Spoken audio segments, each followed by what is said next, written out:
yang diajukan kepada responden dan terdiri dari 3 bagian, yakni judul angket, pengantar angket yang berisi tujuan serta petunjuk pengisi angket, dan item-item pertanyaan atau pernyataan. Angket merupakan salah satu alat asesmen non-tes berupa serangkaian pertanyaan atau pernyataan yang diajukan kepada responden atau peserta didik, orang tua, atau masyarakat. Angket dapat dibedakan berdasarkan 3 jenis, yaitu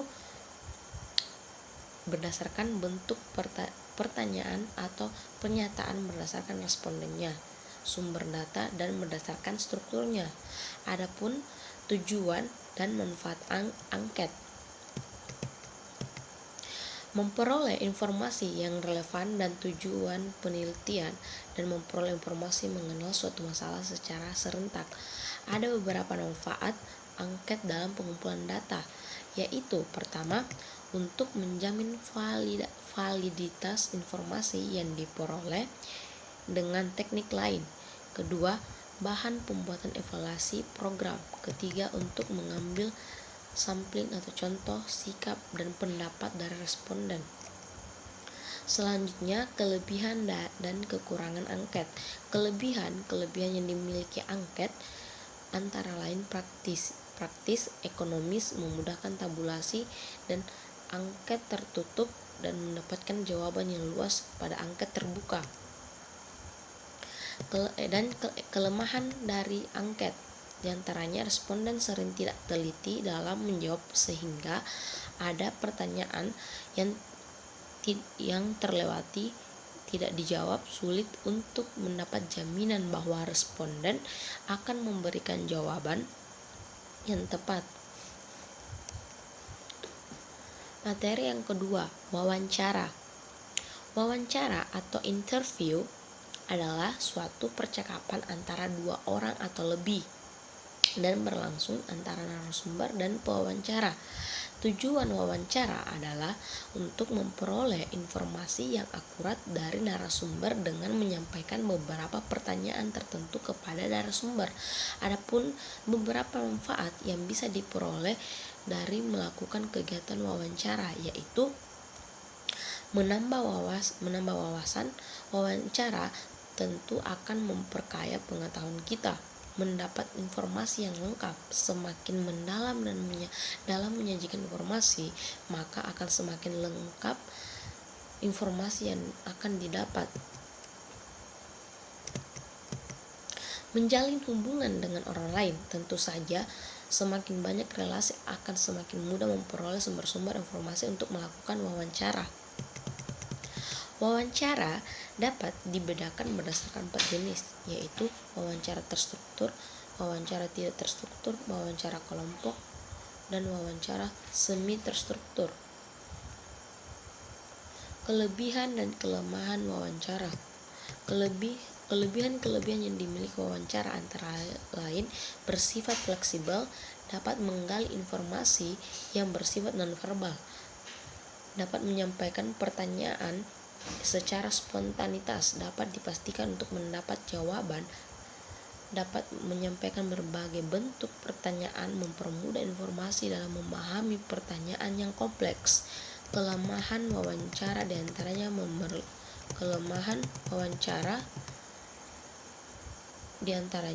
memerlukan banyak waktu dan biaya. Materi ketiga, observasi. Observasi adalah proses sistematis dalam merekam pola perilaku manusia, objek, dan kejadian-kejadian tanpa menggunakan pertanyaan atau berkomunikasi dengan subjek. Proses tersebut mengubah fakta menjadi data. Istilah observasi diarahkan pada kegiatan memperhatikan secara akurat, mencatat fenomena yang muncul, dan mempertimbangkan hubungan antara aspek dalam fenomena tersebut. Observasi bertujuan untuk mendeskripsikan setting yang dipelajari, aktivitas-aktivitas yang berlangsung, orang-orang yang terlibat dalam aktivitas tersebut, dan makna kejadian yang dilihat, dan perspektif yang mereka yang terlibat dalam kejadian yang diamati.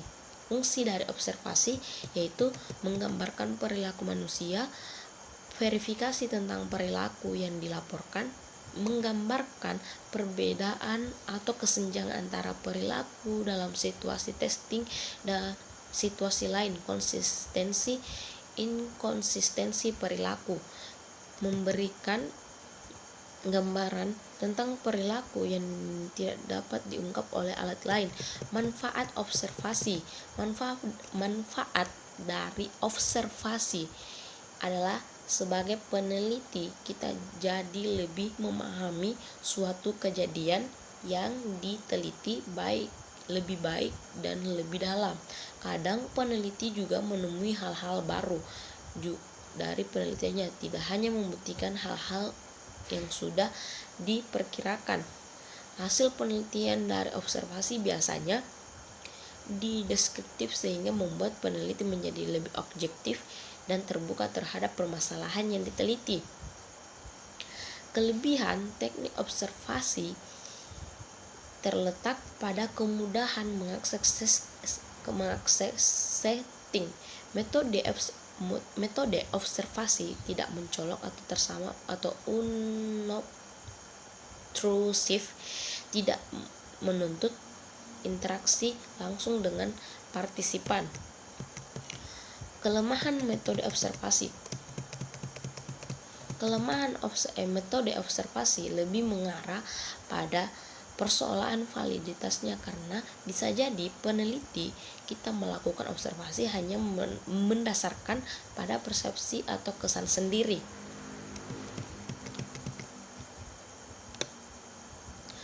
Materi keempat, sosiometri. Sosiometri merupakan metode pengumpulan data tentang pola struktur hubungan antara individu dalam suatu kelompok. Tujuan dari teknik sosiometri adalah mengaksesmen hubungan interpersonal, menggali data tentang pola hubungan antara pribadi yang mengidentifikasikan kualitas tertentu, dan mendeteksi perilaku sosial yang inkongruen, sehingga kesehatan mental individu dapat diidentifikasi, termasuk dapat pula dipakai sebagai salah satu sumber diagnosa kesulitan belajar dan berbagai macam persoalan lain. Selanjutnya, kelebihan dan kekurangan sosiometri. Kelebihan dari sosiometri adalah konselor memiliki peluang untuk memahami bentuk hubungan sosial yang terjadi antara peserta didik dan bimbingannya, dan dengan melihat bagaimana frekuensi hubungan yang terjadi, bagaimana intensitas atau kedalaman hubungan yang terjadi, bagaimana posisi popularitas peserta didik dalam kelompoknya, maupun bagaimana posisi peserta didik yang terisolasi. Informasi tentang fungsi individu dalam kelompok yang dihasilkan oleh sosiometri objektif sebab bersumber dari banyak individu. Kekurangan dari sosiometri adalah hanya dapat diterapkan pada kelompok peserta didik yang sudah saling mengenal dalam waktu yang cukup lama. Akuransi data penggunaan sosiometri yang sesuai tujuan sangat ditentukan oleh kemampuan guru pembimbing dalam menyusun angket sosiometri. Peserta didik tidak mudah untuk menetapkan pilihan teman, menetapkan intensitas hubungan yang selama ini terjadi, maupun saat menetapkan kriteria pribadi atau sifat-sifat anggota kelompok di kelasnya. Peran dan fungsi konselor. Pada proses asesmen menggunakan sosiometri, konselor memiliki peran dan fungsi. Perencana, yaitu mulai dari menetapkan tujuan pelaksanaan asesmen, pembuatan angket sosiometri, menetapkan peserta didik sebagai sasaran asesmen, dan membuat suatu layanan asesmen sosiometri. B. Pelaksana, yaitu memberikan verbal setting, menjelaskan tujuan, manfaat, dan kerahasiaan data, memandu peserta didik dalam mengerjakan sehingga dapat dipastikan seluruh peserta didik mengisinya dengan benar. C. Melakukan pengolahan mulai dari membuat tabulasi, sosiogram, menghitung indeks pemilihan hingga melakukan analisis hasil. D. Melakukan tindak lanjut dari hasil asesmen dengan membuat program layanan bimbingan dan konseling yang sesuai